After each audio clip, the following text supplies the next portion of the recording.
ద్వాదశ రాశుల్లో ఒకటి సింహరాశి. సింహరాశి వారికి ఇప్పుడున్నటువంటి 2026 సంవత్సరం ఆరంభమైన తర్వాత శని భగవాన్ యొక్క అశుభ దృష్టితో కొంతమేర ఉన్నారు.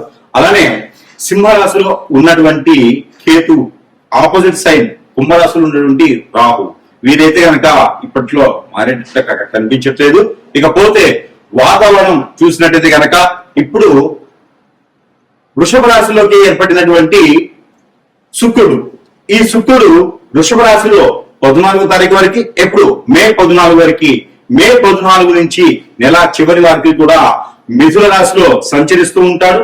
వీరి వెనకనే వస్తూ ఉన్నారు రవి భగవాన్. కాబట్టి ఇక శుక్రుడు నీచలోకి వెళ్ళేదానికి అర్హతగా ఉన్నారు.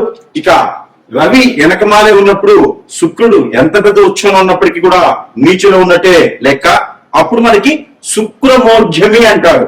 ఈ శుక్రమోర్జమిలో ఎలాంటి శుభకార్యాలు కూడా నిర్వర్తించకూడదు.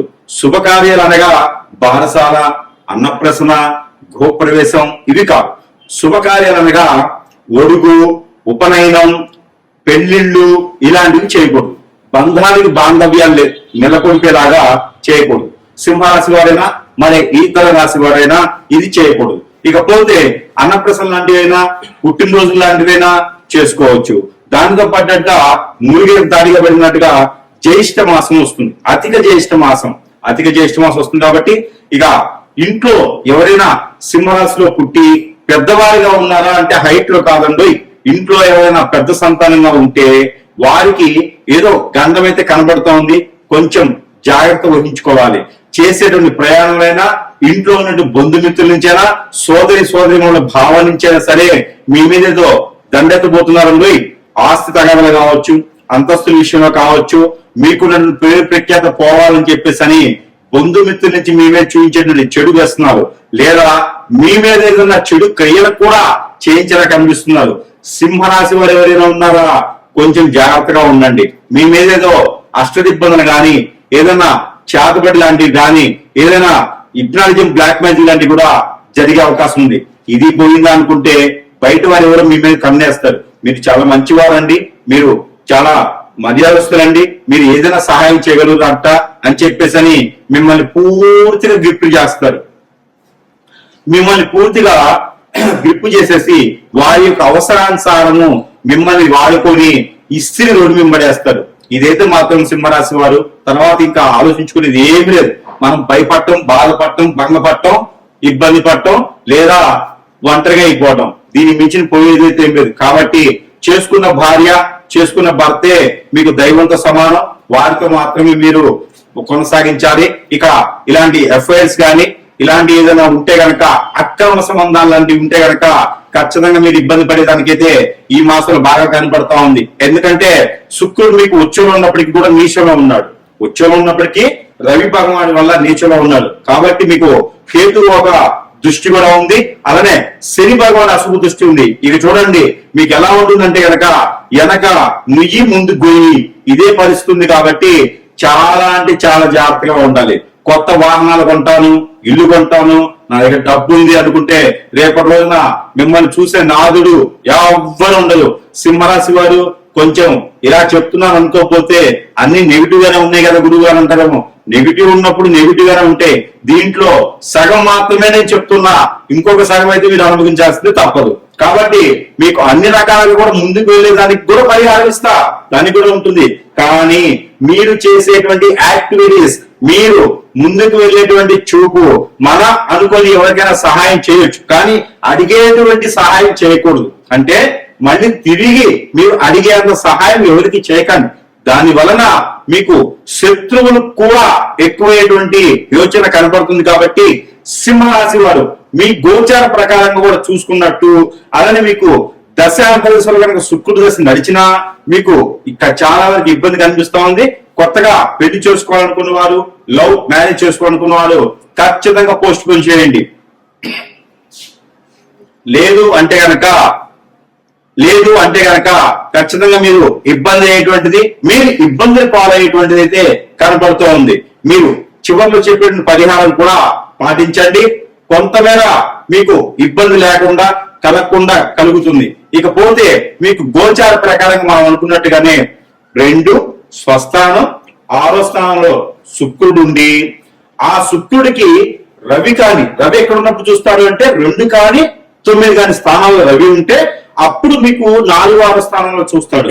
అలా ఉండి, లేదా శని 4లో కానీ 6లో కానీ ఉన్నాడు మీ గోచర ప్రకారంగా, లేదా చంద్రుడితో కూడినటువంటి శని ఉన్నాడంటే ఖచ్చితంగా మీకు ఈ శుక్రుడికి సంబంధించినటువంటి ఇబ్బందులు తప్పవు అనేది తెలుసుకోవాలి. ఇకపోతే ఇలాంటి సమస్యలు ఉన్నప్పుడు పరిష్కారం ఖచ్చితంగా ఇవ్వాలి కదా, ఈ పరిష్కారం మీకోసం. శుక్రుడికి సంబంధించినటువంటి ఈ రాశి వారు కనుక ఈ చిన్న పరిహారం చేసుకుంటే అదృష్టవంతులు అవుతారు. కొంతమేరైనా ఉపశమనం దొరుకుతుంది. ఆ దాంట్లో ఈ శుక్రుడికి సంబంధించినటువంటి పరిహారాలు ఏముంటాయా, రెనికుల పరిహారాలు ఉంటాయి. అవి ఏంటంటే స్ఫటిక మాల ఉంటుంది. ఈ స్ఫటిక మాల తీసుకొని, అంటే డైమండ్ మాల తీసుకోలేం కదా, అందుకని స్ఫటిక మాల. ఈ స్ఫటిక మాల తీసుకొని 1600 సార్లు ప్రతిరోజు కూడా ప్రతినిత్యం కూడా శుక్రుడికి సంబంధించినటువంటి జపం చేసుకోవాలి. మంచం మీద కూర్చొని చేయకూడదండి, పేటేసుకుని కూర్చొని చేసుకోవాలి. అది గోధుమ కలర్ కానీ, అలానే బంగారపు ఛాయలో ఉన్నటువంటి వస్త్రాన్ని కింద పంచుకొని దానిపైన కూర్చొని మీరు జపం చేసుకోవాలి.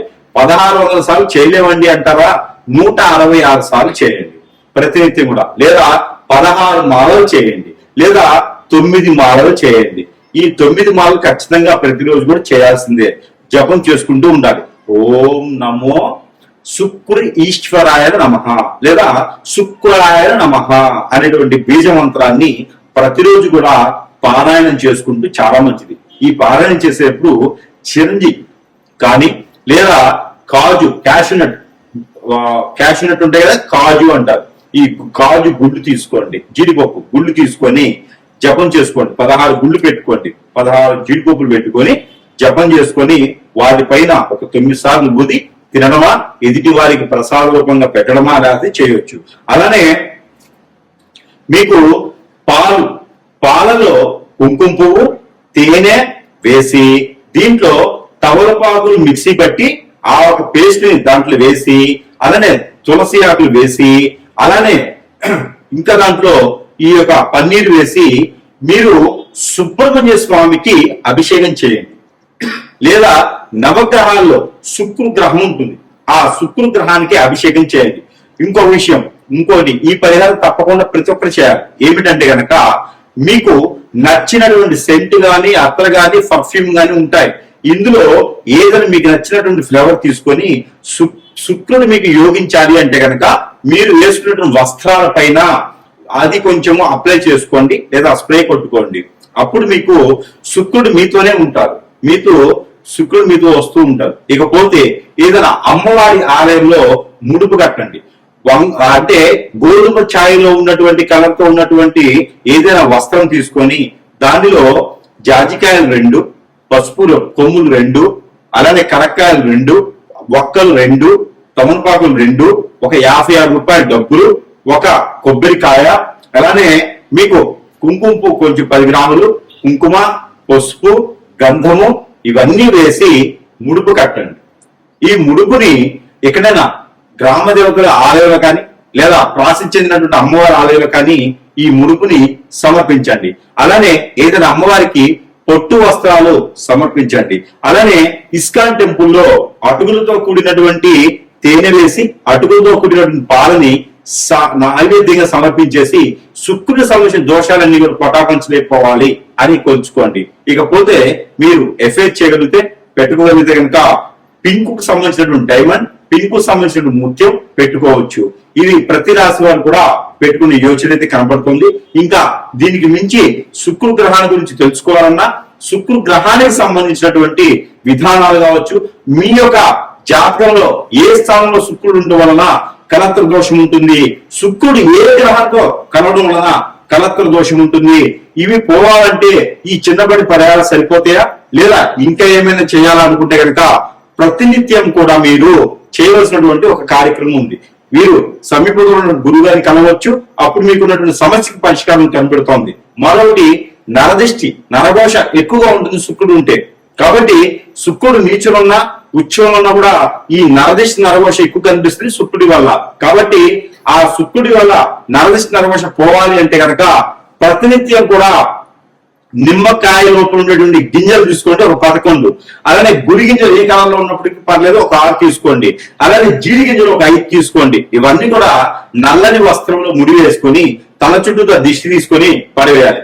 అదే కనుక ముడుగా కట్టి ఇంటి సింహద్వారాన్ని కట్టుకుంటే కూడా మీ ఇంటికి నరదిష్టి, నరఘోష, శత్రుభయం ఇవే కాకుండా దెయ్యాలు, ఆత్మలు, భూతలు కూడా కాకుండా ఇంకా చేతబడి లాంటివి కూడా మీ ఇంటికి రావు, జరగవు. ఇంట్లో అందరూ కూడా అన్యోన్యతగా ఉంటారు. ఇక ఈ శుక్రుడికి సంబంధించిన గ్రహాలన్నీ కూడా సానుకూలంగా ఉంటాయి. ఇక జాతకంలో శుక్రుడు నీచంలో ఉన్నారంటే కలత్ర దోషం. ఆ కలత్ర దోషం ఉందంటే కనుక భార్య, భర్తలు, పిల్లలు అందరూ దూరమైపోతూ ఉంటారు. ఏకాభిప్రాయం ఉండదు ఎవరికి కూడా. ఎవరికి వచ్చిన పద్ధతుల్లో వాళ్ళు ఉంటారు. స్ట్రెస్, ఆరోగ్యం పడిపోతుంది.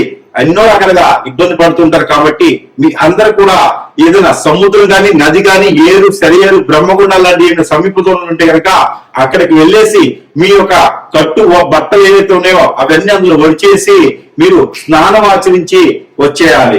ఎక్కడైనా అమ్మవారి కానీ, స్వామివారి కానీ ఆలయం ఉంటే కుంకుమార్చన చేయించుకోండి. ప్రతినిత్యం అది కుంకుమను పెట్టుకోండి. ఎక్కడైనా దానం ఇవ్వాలి అంటే కనుక మీరు శుక్రుడు సంబంధించినవి తెల్ల బఠానీలు, అలానే బ్రౌన్ కలర్ లో ఉండేటువంటి శనగలు, లేదు అంటే కనుక క్యాషినట్, కాజు, జీడిపప్పు అంటారు, అవి మీరు దానం ఇవ్వచ్చు. కలత్ర దోషానికి జీడిపప్పు దానము శ్రేష్టత. మేడి చెట్టు రోడ్డు పక్కన నాటండి, మంచి పనికి వస్తుంది. రావి చెట్టు రోడ్డు పక్కన నాటండి, మీకు ఎన్నో రకాల సాగులు పడతాయి.